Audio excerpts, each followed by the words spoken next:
Spoke only to News 4's Miles Miller as he relived that day. When I replay it now, that morning there was like signs, and then I just felt like it wasn't right. Something wasn't right. Staten Island narcotics detective Dominic Libretti suited up on January 20th, but something felt different as he approached the home of a suspected drug dealer. The Ring camera, just the light lit us up, and I just felt like it didn't feel right. Moments later, a career criminal opened fire on him and the rest of his narcotics team. I didn't realize I was shot. I think my adrenaline kept me going. I did feel it hit my leg. I just didn't know what it was at the time.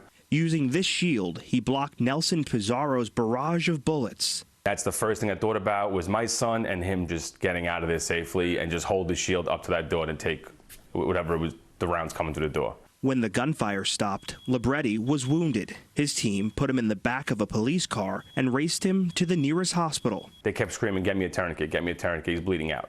His wife got the call no one wants. My wife turned around and said, "I don't even remember getting out of the cop car. I ran through the hospital, like stiff-arming people to get in there." I said, "Oh, I expect that from her," but she said she thought the worst as well.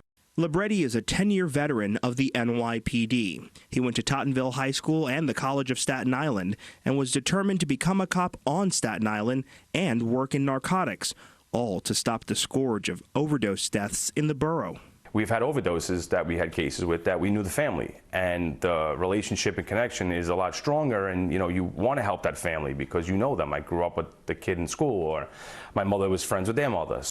Libretti is one of 7 cops shot since the start of 2022. His message to New Yorkers: Everybody needs to be involved, show support for police, because at the end of the day, without us, the city would fall apart.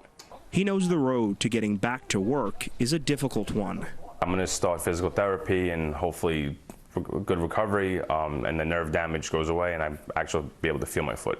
Detective Libretti faces a long road ahead, but he plans to be back at Staten Island detectives, still working on narcotics cases with the goal of making his community safer.